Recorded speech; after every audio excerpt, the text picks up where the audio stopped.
Hey guys, this is Phil Ebiner back with another great lesson in the After Effects course. This is an exciting section that we're getting into because we're going to start talking about 3D in After Effects. And 3D is a cool thing about After Effects. You can do a lot of cool 3D animations with After Effects. So it's a lot of fun, but can be slightly confusing. So get ready for some intense lessons. Pay attention, and as always, watch in full screen and in HD to get the best viewing experience. So first, in this lesson, I'm going to give you an introduction to what 3D really means in After Effects. And I'm going to show you by giving you an example using this dog PNG that I downloaded from Google. So of course, if you're using images from Google for your final projects or any commercial projects, you got to make sure that you get permission from the artist or that you purchase from an image site or something like that. But for this tutorial, or if you're just practicing, go ahead and find a cool image online that you want to practice with. So to turn on 3D, all you have to do is click this box underneath this 3D cube, and this turns on 3D layer. As soon as you do that, you can see that a couple options pop up underneath to format this image. But first, I want to go through 3D position. When you press P or bring up position underneath your layer, you will notice that there is another option. If this is off, it goes away. If this is on, it is back.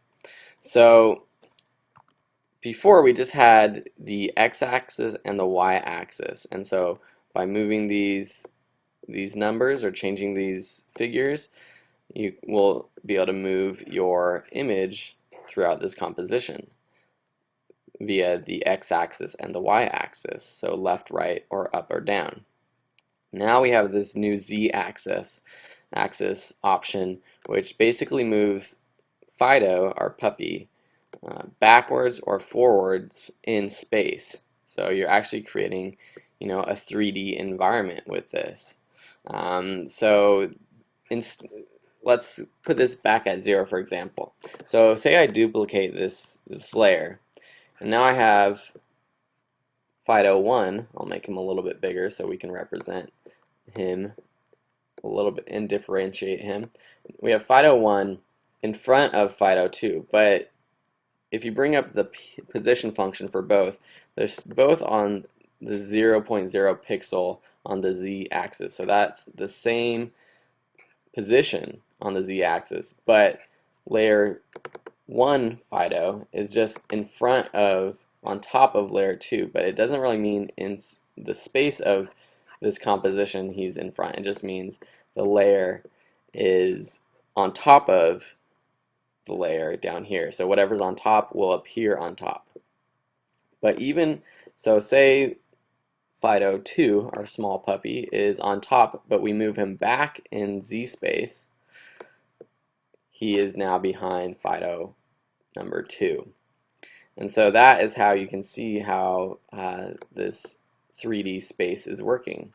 So if you move our puppies back, they will be further away from us in 3D space, or closer to us if you want to go to in the negative pixels. So that is 3D for position.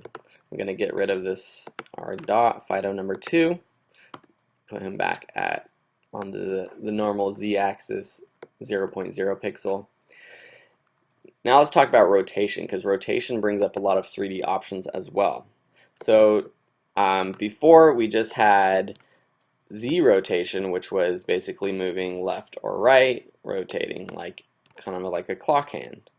Now we have Y rotation, which will rotate Fido on the y-axis, or we have X rotation, which will rotate Fido on the x-axis. And so, as you can probably tell, this brings up a whole new ballgame in terms of animating with After Effects and all the different options for animations that you can create. So those are the basics of 3D in terms of just layer 3D.